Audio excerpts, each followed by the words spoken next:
Hi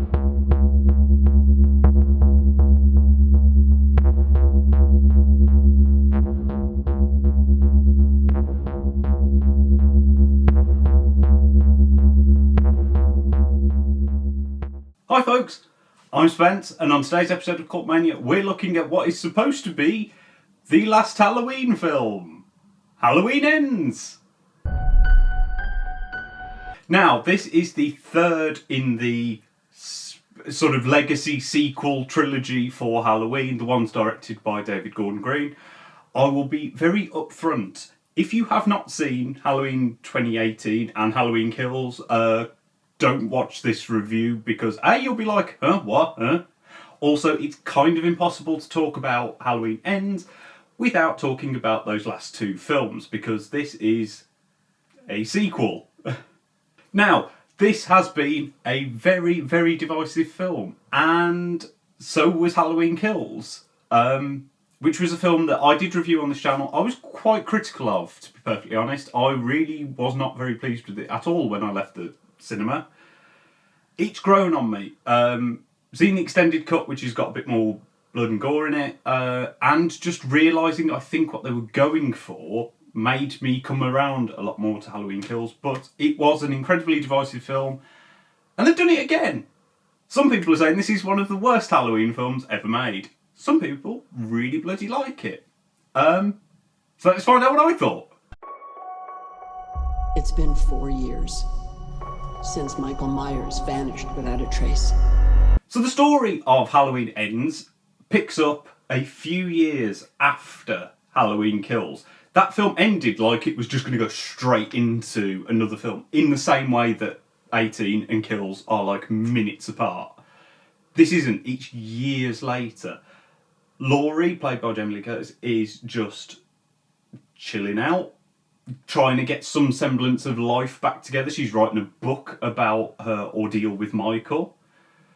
Alison, played by Andy Matichak, her granddaughter, has become a nurse, again trying to build a normal life. We're not actually that focused on them though. We are focused on Corey, played by Rowan Campbell, who is a brand new character. We've never met him before, or at least as far as I can remember, who is a babysitter and has his own dark Halloween tale that in his past that has meant that he has been an outcast within Haddonfield. He is introduced to Alison by Laurie. They become friends. There is a relationship developing.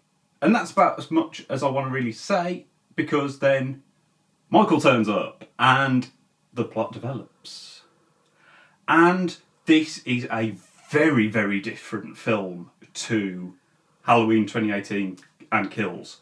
Do not go into this film expecting another version of those films. This is incredibly Season of the Witch-like, in that there is so much new stuff going on that you could almost, if you introduced the characters differently, as if you hadn't met a bunch of them before, this could have been a direct sequel to the original and been different. And I really, really liked that, because Halloween 2018 felt very, very similar to 78, and I think that was why it worked, because it was the first time in a long time that we'd had that very classic John Carpenter-esque Halloween. Kills feels like Halloween 2. It's a very, very similar film, but more brutal, more violent. Then, obviously, Season of the Witch was a completely different story. It was what John Carpenter always wanted Halloween to be, something very different. Bin off Michael. Now, Michael is in this film. It is still a sequel, but there is a wholly new flavour to this. It does feel like, almost like it could have been made by a different director or different writers. It's got a very Stephen King vibe to it, and I really enjoyed that. It's much more about evil in Haddonfield, and this idea of the town is much more of a character. There is this flirtation with supernatural stuff that has been there in Kills and is played up a little bit more here. It's not a fully supernatural film by any means. but there's just these hints of something like, this isn't quite reality, this isn't quite just a straight serial. What is going on? What? Huh? And I really liked that about it, that it felt like something new.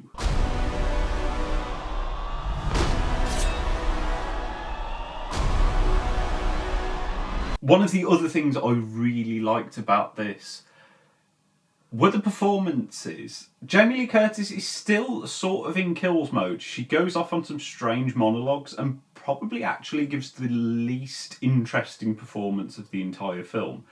Because there is still this sense that the overwrought nature of the dialogue that was in Kills that felt very disjointed and was one of the things that put me off originally, but felt like it was part of this, everyone is so over the top and it ridiculous and we must do this and get vengeance and dramatic. She still feels like she's in that mode, and I don't know if it suits this story because this is a much more character-driven story.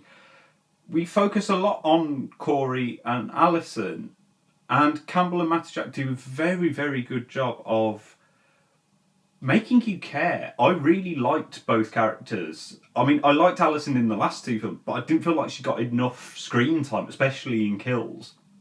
Whereas she's on screen a lot more. She's much more to the front, central character.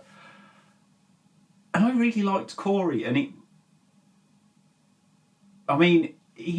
there is this sort of very stereotypical damaged soul nature about him. I mean, he looks incredibly similar to Hugh Dancy. So frequently throughout I was getting these sort of Hannibal TV series Will Graham vibes from him. But I really cared, and I think their relationship works so very well because there is a chemistry between them. It's been quite a while since I've seen a big budget horror film in which a sort of romantic relationship actually felt like the two leads had something, and that really, really worked. I was certain that I saw him watching me. The film looks very good. It perhaps does not have so many of the big striking moments that Kills did. You know, you don't get that amazing shot where Michael stood in the burning house. There is nothing on that level, but again, this is a much more small scale, feels more intimate story. It's not as grand. The film relies less on referencing previous films. There's shots every now and again that you're like, oh, that's from the original, that's from this. But it never sort of feels like you're... It feels a lot less pastiche. It feels a lot less connected to the history of Halloween. It's doing something new. There's a colder colour palette to this film compared to the very warm, hot, fiery nature of Kills. And it just allows you to get into the story. The camera work, yes, there are still the zooms, that sort of very old school stuff, but it's a much more relaxed pace. Apart from, there are some moments where you get very, very, very fast cross-cutting, which feel jarring and shocking and woo! And again, it's because there's this more psychological, weird, spooky element to the film. I think those moments coming in as a shock work very well. What are you gonna do when Michael comes back for you? Because he is coming. The film is also a lot less violent than the last, well, Kills. I mean, 2018, relatively violent, up the gore from the original, but the original film has, like, barely any deaths, barely any gore. So it was always going to. Kills was a gore fest, especially if you saw it in the extended cut, you know, people being stabbed with fluorescent lights and eye gouging, all that sort. It takes a lot longer for you to get to the more brutal moments in this film. But, I mean, when they happen, they're brilliant. This film probably contains my possibly favourite kill from any Halloween film. And that's not just because it's scored by the Cramps. But there is a moment in this that is just fully like an amazing moment. Almost more Friday the 13th than Halloween, but I didn't care. John Carpenter is back to do the score along with his son Cody Carpenter and Daniel Davis. They do a fantastic job again. There's another lovely rendition of the theme which plays out over probably my favourite of the more recent title sequences, which notably uses blue text instead of orange in the same way that Season of the Witch did. And I think the score is less in your face this time. I wasn't picking up on it as much. But again, it's a subtler film, and I think the very doom-heavy, droning, very almost verging on industrial metal aspect of the kill score is gone. For a much sadder, much quieter version. And I liked that. I'm not going to say that I think this is the best thing Carpenter's done, but I did like the score, and I think it suits. It's very interesting to see that he has tailored each score to the tone of each film. It's not just been a case of, here's the Halloween theme, and here's those other bits that you recognise, bum bum bum bum bum bum bum. But this time, something feels different. He's more dangerous.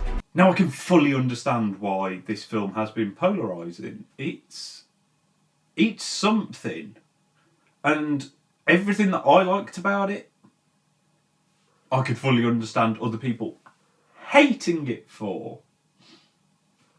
If you were really drawn in by the referential aspects, you know, the masks from Season of the Witch turning up in kills, and all the shots being recreated, and all these little sort of swapping over of roles, all that sort of stuff.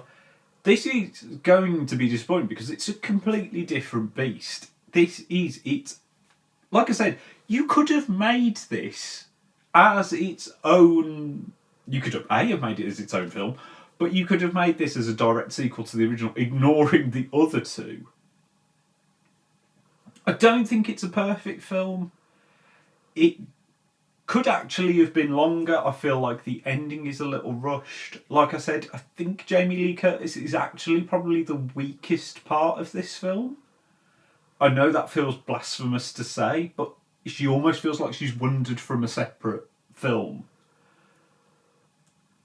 But I did really, really like this. This is easily one of my favourite Halloweens. It's probably my favourite of the new trilogy. And I think actually because I just really cared. I cared about the characters the most that I have. And I was very interested. It felt like I wasn't watching. I didn't know what was going to happen. I got to experience something in a wholly new situation. So yeah. I can understand that the fact that it's so different and so tonally inconsistent to perhaps the last two is why people have not taken to it. But I think it will find an audience perhaps at a distance, in the same way that Halloween 3 did. I also think the more strange aspects of it, if you made this film in the 80s, this would be one of the ones that everyone really remembers as being really good. So yeah, Halloween Ends. Really liked it, yeah. But that's just my opinion. This is so divisive as a film. Let me know what you thought of Halloween Ends down in the comments. Like and subscribe so you don't miss any more videos. And I shall see you next time.